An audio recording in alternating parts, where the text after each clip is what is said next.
Welcome to the Whitwam Wealth Real Estate Podcast. Today's episode, the 90% Trap, Why Most Real Estate Investors Fail and How You Won't. Welcome to the Whitwam Wealth Real Estate Podcast with Scott Whitwam, your blueprint to financial abundance. Settle in as we explore the mindset and methods for wealth building through real estate. Welcome back. I'm Scott Whitwam, and today's episode, the 90% Trap, Why Most Real Estate Investors Fail and How You Won't. Today, I'm going to be discussing something that most people in real estate don't like to admit. Nearly 90% of new real estate investors fail. It's not just that they struggle or slow down. They outright quit. They lose money. They burn out. They never even get their first deal off the ground. But I have some good news. You're not failing because real estate no longer works. It's because most people are doing the wrong things in the wrong order with the wrong expectations. So in this episode, I'm going to break down some of the reasons new real estate investors fail. And more importantly, how you can avoid becoming part of the 90%. So let's get into it. First, unrealistic expectations. Many new investors think real estate investing is get rich quick. They see social media clips, they hear some slick sales guru say how they made $100K on one deal, they quit their job in just a couple months, and they had financial freedom by age 25. And they make people believe that this is normal. I will acknowledge that there are some investors who did all of the above. In fact, as I know some of them. They made a fortune on their first deal, were able to quit their job, and they had financial freedom by their 20s. But what you didn't hear and see are the mistakes that cost hundreds of thousands. How many had to work 2 jobs to raise capital and took years to achieve financial freedom. The deals that fell apart, the mistakes, the learning curve. Real estate investing is simple, but it's not easy. And if you expect instant success, you have unrealistic expectations. You're going to get frustrated fast. And frustrated people quit. This is why I started coaching real estate investors. To keep expectations realistic, teach fundamentals of sound real estate investing, and help ensure that investors become profitable so they can quit their job, achieve real financial freedom. Number 2, lack of education. Now, I don't mean you need to get an advanced college degree. You don't need a master's or a doctorate degree to invest in real estate. Fact is, I know very successful people who some have just high school degrees and some haven't even graduated high school. But you do need an understanding of what you're doing. Too many people jump in blind or with some YouTube advice. They don't know how to analyze a deal, knowing the numbers. They don't understand cash flow. They don't know their market. They don't even know what to focus on. So what happens? They pay too much, underestimate expenses, and end up losing money on their deals. And that experience alone is enough to push most people out of the game. Education doesn't mean becoming perfect at real estate investing, but it gives you knowledge and confidence. And confidence keeps you pressing forward. Third, overthinking. This is one of the sneaky little things that comes in because it feels like you're being productive. You're watching videos, you're reading books, you're listening to podcasts, just like this one. You may even take a course, but you never end up taking action. You keep waiting for the perfect deal, the perfect timing, the perfect set of circumstances, and that moment never comes. Meanwhile, the investors who are winning, they hire quality real estate investing coaches. They learn by doing. They're making small mistakes early and getting called out for them quickly by their coaches so that they can win big later. You don't need perfect action. You need consistent action. Number 4, a person's inability to manage finances. I blame the modern educational system for some of this.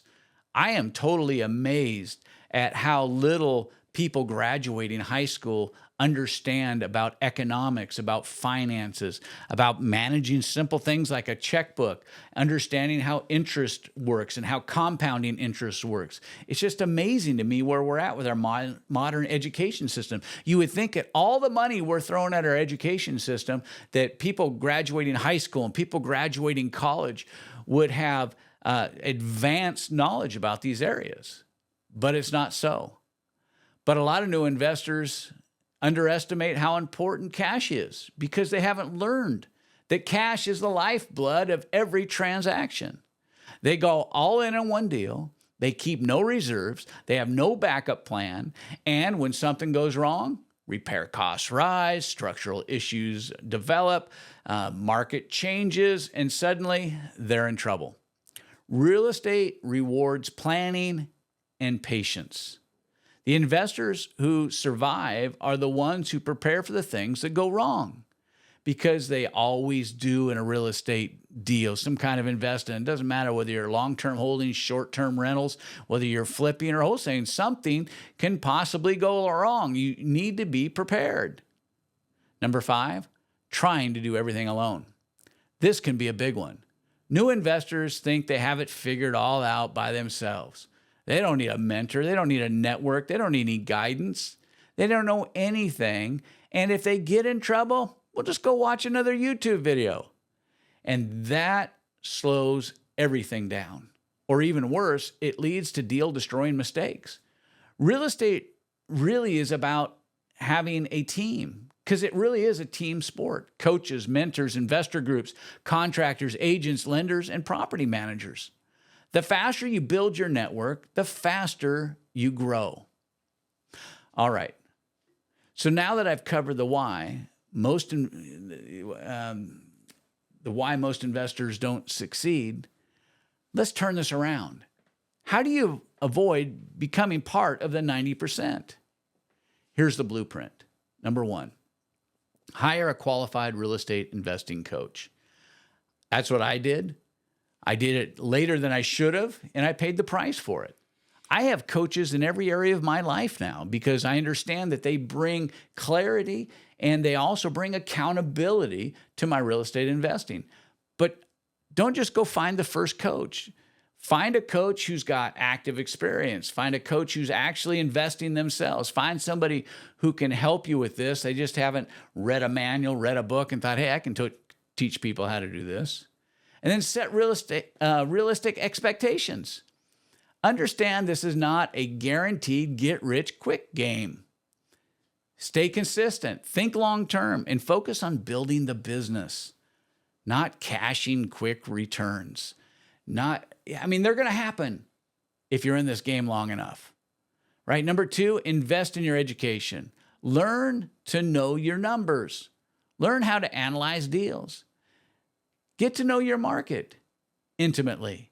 That's the thing that I see in the investor friends of mine who do this regularly. They know their numbers. They don't have to spend weeks analyzing a deal. They know their market. They know what their numbers need to be. They understand square footage. They understand repair costs. And because they know their market intimately, they can make decisions quickly. You don't need to know everything, but you need to know enough to make smart decisions. Rely on your coach.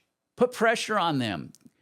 Have them help you evaluate and make sure you're doing the right deal. What are you paying them for? I mean, that's one of the things that they should do. They should help walk you through your first deal or two so that you're comfortable with where they're going. Not just speaking at you all the time and telling you how great they did on a deal. Find a coach who will work with you. Number 3, take action. Even imperfect action moves you forward. Don't expect your first deal to be perfect. That's okay. Start small and learn fast. Adjust.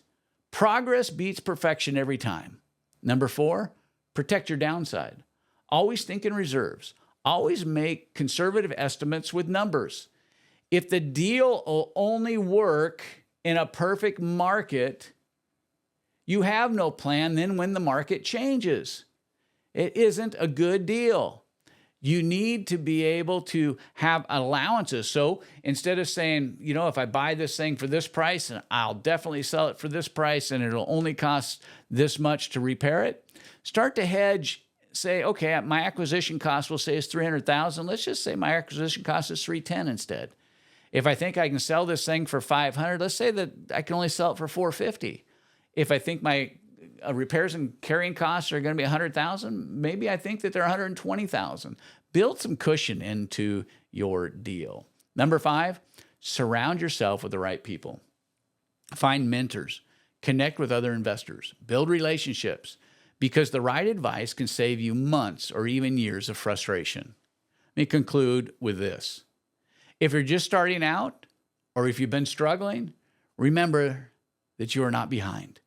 You're just early in the process of becoming successful. Stay in the game, learn the lessons, and keep moving forward.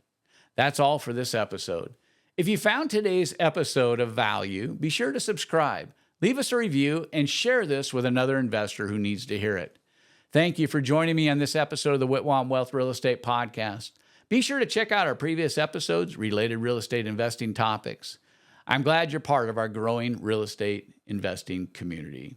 You can always find the Whitwam Wealth Real Estate Podcast on Apple Podcasts, Spotify, iHeart Podcasts, YouTube, or wherever you enjoy listening to podcasts.